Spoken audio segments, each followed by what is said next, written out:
So, there's this big new initiative making waves in Bangladesh called I Have a Plan. It was recently put forward by Tarique Rahman, a major political figure there. But what's actually in it? Well, in this explainer, we're going to break down the key proposals from his speech, neutrally, of course, just to get a clear picture of its vision. You know, this quote right here, it's pretty much the mission statement for the entire thing. It frames the whole plan not as just another political platform, but as an urgent, hands-on response to what he sees as the country's biggest problems. It really sets a tone of, okay, enough talk, let's get to work. All right, so here's how we're going to tackle this. First up, the big picture vision. Then we'll dive into the four main pillars: greening the nation, rebuilding the cities, investing in the next generation, and creating a digital future. And we'll wrap it all up with the final pitch. Okay, let's start with the 30,000-foot view. This plan, coming from Tarique Rahman of the Bangladesh Nationalist Party, or BNP, isn't about small tweaks here and there. Nope, it's being pitched as a huge, all-encompassing strategy for the entire country. And when I say all-encompassing, I really mean it. We're talking about tackling everything from environmental issues and chaotic cities all the way to fundamental systems like education and healthcare. It's clear right from the get-go, this is meant to be a big, ambitious plan, not just a bunch of separate, small-scale fixes. All right, let's get into the first big piece of this puzzle, the environment. The plan basically says, we've got two huge problems here, and then offers up two equally huge solutions to go with them. So, problem number one, waterlogging. If you know anything about Dhaka, you know this is a massive, massive deal. The speech really hones in on this, saying that because canals have been filled in, a staggering 3 crore, that's 30 million people, are affected just in the capital. The focus is really on the human cost, which is positioned as the main reason something has to be done. So what's the proposed solution? Well, it's a big one. We're talking about digging 20,000 kilometers of canals across the whole country. But here's a really interesting twist. This isn't a brand new idea. It's actually being presented as bringing back an old canal digging program from a previous BNP government. So they're tying this future plan directly to their own past. The second environmental issue they're tackling is deforestation, the loss of trees. And to really drive this point home, Rahman shares a personal story about returning to the country and being shocked by how little green space was left, saying parts of Dhaka felt like they had dried up. It's a really personal way to talk about a huge national problem. And the solution for this is just as ambitious as the canal project. The goal? Plant 25 crore trees. That's 250 million trees in just 5 years. I mean, that's a number that's clearly meant to grab your attention and show they're serious. But it's not just about throwing a big number out there. The plan apparently has some real strategy behind it. They mention 2 years of research from experts to figure out exactly which trees should go where. Plus, they talk about beefing up the nurseries, both government and private ones, because, well, you're going to need a lot of saplings to plant 250 million trees.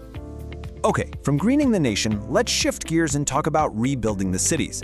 And as you can probably guess, the big focus here is on the capital, Dhaka. Wow. I mean, listen to this quote. Calling the experience of leaving the city a war situation. That's incredibly strong language. It's meant to shock you, right? It immediately paints a picture of complete chaos and makes the case that you can't just tinker around the edges. You need huge, radical changes. So how do you deal with a war situation? Well, the plan zeroes in on 3 key areas: transportation, waste, and healthcare. And let's be honest, those are pretty much the big 3 headaches for any massive city on the planet.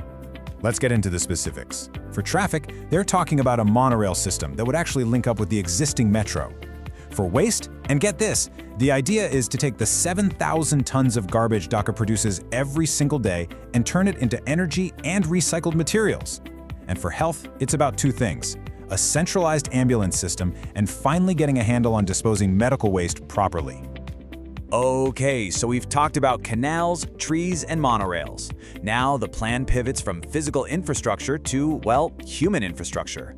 This whole next part is about investing in the next generation, with a focus on big changes for education and sports. And the big theme here seems to be shifting things from nice to have to must do. For example, the plan suggests every student should learn a 3rd language, not just Bangla and English.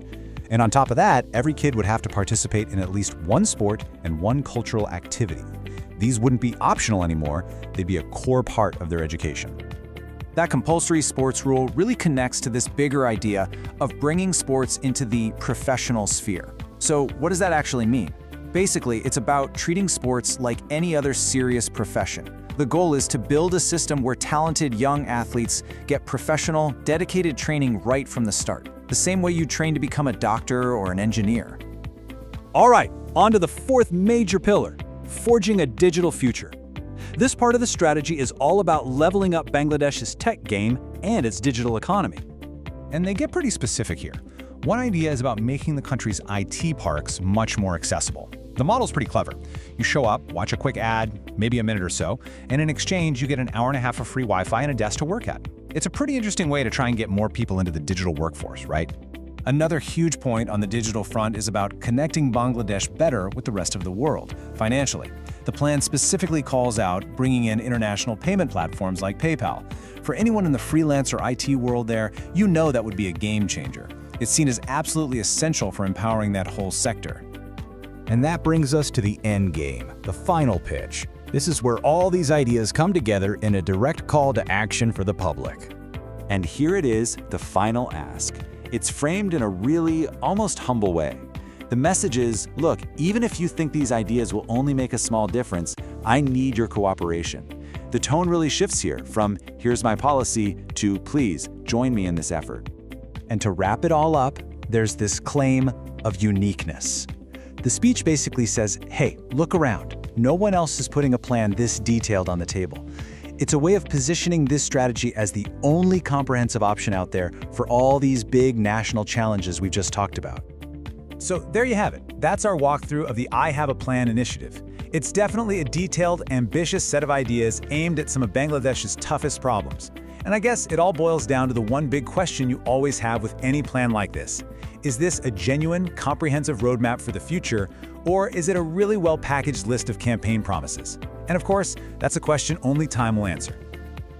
Veritas AI News. Unbiased intelligence. Unfiltered truth.